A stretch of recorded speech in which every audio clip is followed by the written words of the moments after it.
तो आज हम लोग करने जा रहे हैं मिरर फॉर्मूला और उसके मैग्निफिकेशन। क्लास 10 साइंस का एक बहुत इंपॉर्टेंट टॉपिक है, इसका न्यूमेरिकल सॉल्व करने जा रहे हैं।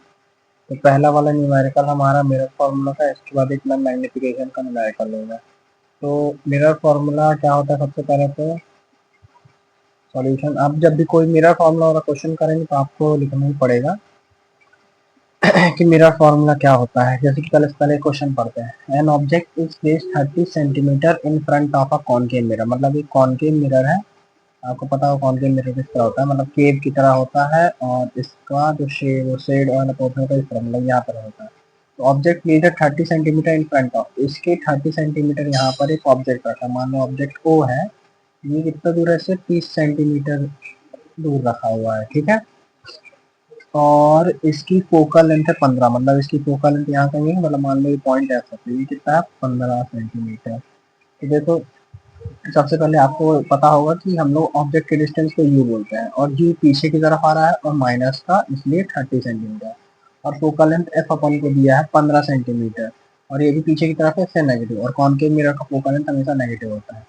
तो हमें ये दो इन्फॉर्मेशन गिवन हुई है, ठीक है। इस क्वेश्चन के लिए पूछ रहा है इसकी इमेज की पोजीशन बताओ।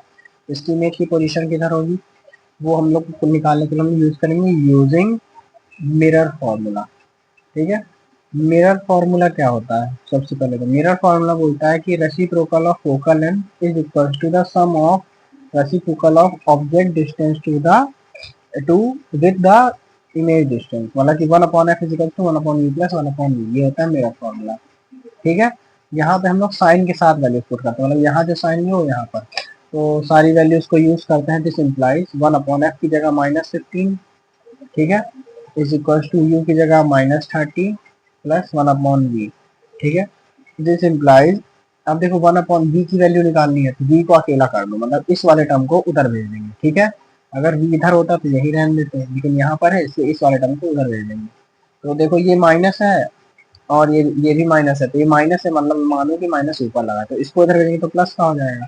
तो लिखा -1/15 पहले से था, इधर आया, ये हो गया प्लस का 1/30, ये हो गया 1/v की वैल्यू, ठीक है। यहाँ से अब हम लोग इसको सॉल्व करेंगे। तो जब भी फ्रैक्शन सॉल्व करना हो तो कैसे करते हैं, या तो क्रॉस मल्टीप्लाई करते हैं। तो क्रॉस मल्टीप्लाई करो तो 30 इंटू माइनस, तो -30 प्लस 15 इंटू 1 15, नीचे वालों का मल्टीप्लीकेशन, 15 3 जा 45, और एक जीरो था इसलिए जीरो, तो 1/v, ठीक है। तो यहाँ से क्या आया अपने पास कि माइनस का 15/450 इज इक्वल टू 1/v। इसका मतलब क्या है, v is equal to minus का 450/15, और सारी यूनिट सेंटीमीटर में थी, इसलिए सेंटीमीटर, 15 से काटो तो आ रहा 30, तो v is equal to minus का 30 सेंटीमीटर। मतलब कि तुम्हारा जो ऑब्जेक्ट इमेज का डिस्टेंस होगा वो मिरर से -30 सेंटीमीटर होगा, मतलब कि कॉनकेव मिरर से 30 सेंटीमीटर पीछे, यानी कि ऑब्जेक्ट के जस्ट ऊपर। और ये वैलिड से बात है, देखो फोकल लेंथ 15 है और 30 सेंटीमीटर यानी सेंटर ऑफ कर्वेचर होगा। जब भी सेंटर ऑफ कर्वेचर पे अपना ऑब्जेक्ट होता है तो हमारी इमेज भी सेंटर ऑफ कर्वेचर पे बनती है, इसलिए यहाँ पे बनी, ठीक है। तो इसका अब हम लोग देखो, अगर मान लो 2 नंबर का है तो इतना ही करना, अगर ज्यादा नंबर का आएगा तो हम लोग को क्या करना पड़ेगा, इसका रे डायग्राम बनाना होगा। तो मैं रे डायग्राम बता देता हूँ किस तरह बनाना होगा, ठीक है।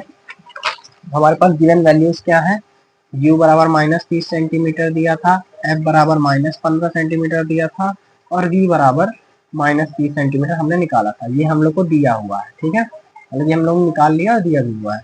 ये सारी वैल्यूज जब मिल जाएंगे तभी तुम इसका रे डायग्राम बना सकते हो। तो रे डायग्राम बनाने के लिए सबसे पहले हम लोग क्या करेंगे, एक मिरर बनाएंगे जो कि कॉनकेव मिरर है यहाँ पे, ठीक है। तो इस तरह का होता है कॉनकेव मिरर। अब मैं बोलूँगा स्केल का यूज करना ताकि पेपर में अच्छा दिखे। सबसे पहले हम इसकी प्रिंसिपल एक्सिस दिखाएंगे, ये ठीक है, ये क्या है प्रिंसिपल एक्सिस पा, ठीक है। ये पॉइंट होता है पोल, आपको पता होगा। उसके बाद मान लो कि ये पॉइंट एफ है यानी फोकल है, तो इसके एग्जैक्ट मान लो कि जैसे कि मेरा लगभग 3 सेंटीमीटर, तो लगभग 6 पे मैं मार्क कर लेता हूँ सी पॉइंट को, ठीक है। सी पॉइंट को मान लो एफ यहाँ पे थोड़ा सा, तो ये बीच में लगना चाहिए, ठीक है। अब मैं बोल रहा हूँ कि अपना जो ऑब्जेक्ट है वो कहाँ पर है, यहाँ पर प्लेस है, मान लो सी पर, मतलब ये पर, ये तक कितना है अपना, पहले इधर ऐसे मार्क किया करो, ये है ये, तो ये डिस्टेंस है अपना 15 सेंटीमीटर, ठीक है। और ये डिस्टेंस है अपना u बराबर 30 सेंटीमीटर, ठीक है, यहाँ से यहाँ तक, और ये f की वैल्यू है, ठीक है। अब इमेज किधर बन रही, इधर ही बन रही, तो वी भी इधर ही बनाओगे। ठीक है, तो वी कैसा होगा, वी बराबर ही 30 सेंटीमीटर, इस तरह।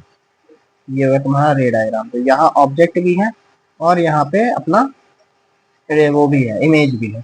इस तरह कुछ रे डायग्राम बनेगा। अब बात आती है इसके नेचर की। तो सबसे पहले बात, कॉनकेव मिरर है और देखो अगर इसकी इमेज यहाँ पीछे बन रही है, इसका मतलब रियली इमेज वो लाइंस मीट कर रहे होंगे, तो मतलब रियल इमेज बनी होगी। और रियल के साथ हमेशा कैसी इमेज बनती है, रियल एंड इन्वर्टेड बनी होगी। ठीक है। और साइज की बात करें तो आप लोग को मैग्निफिकेशन पता है क्या होता है, -v/u। पुट कर दो साइन के साथ, तो -30 अपॉन यू की जगह -30, तो ये आ जाएगा -1। मतलब कि m भी 1 है, मैग्निफिकेशन 1 है, मतलब कि सेम साइज का बनेगा, सेम साइज का बनेगा। और जब भी हम लोग सेंटर ऑफ कर्वेचर पे कोई ऑब्जेक्ट रखते हैं तो सेम साइज की इमेज ही बनती है, वो भी सेंटर ऑफ कर्वेचर पे। इसलिए सेम साइज के रियल और इन्वर्टेड इमेज बनेगी। कहाँ बनेगी मैंने बता दिया। ठीक है, इसके बाद हम लोग नेक्स्ट क्वेश्चन सॉल्व करते हैं मैग्निफिकेशन का। ठीक है, तो अब हम लोग करने जा रहे हैं मैग्निफिकेशन का सॉल्व क्वेश्चन। ठीक है, तो सबसे पहले हम लोग क्या करते हैं कि देखते हैं क्वेश्चन क्या बोल रहा है। इसमें हम लोग को ऑल्सो लिख देता है, ऑल्सो फाइंड एम माने मैग्निफिकेशन। तो एक ऑब्जेक्ट है, प्लेस है 27 into front of concave mirror, मतलब एक कॉनकेव मिरर दिया है, उससे 20 सेंटीमीटर दूर पर एक इमेज रखी हुई, ऑब्जेक्ट रखा हुआ है और फोकल लेंथ है 15 सेंटीमीटर। ठीक है, यहाँ 15 सेंटीमीटर दूर इसकी फोकल लेंथ है, ये फोकल लेंथ और ये यू और ये ऑब्जेक्ट रखा है कुछ इस तरह का है। तो पहले हम लोग लिख देते हैं गिवन यू बराबर, ये रफ इमेज है, इसको एग्जाम में बनाना सिर्फ ये लिखना, गिवन यू बराबर -20 सेंटीमीटर, एफ बराबर -15 सेंटीमीटर। हम लोग एक काम करते हैं, मिरर फॉर्मूला का यूज करके पोजीशन है सबसे पहले करना, पोजीशन ऑफ इमेज, उसके बाद एम फाइंड करना। सबसे पहले हम लोग मिरर फॉर्मूला का यूज करते हैं, 1/f is equal to 1/u plus 1/v, ये यूज करेंगे।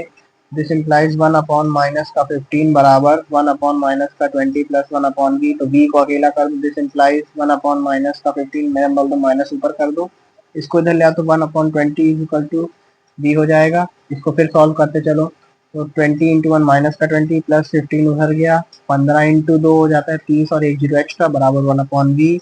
इस इम्प्लाइज माइनस तो हो गया माइनस का 5/300 बराबर 1/v।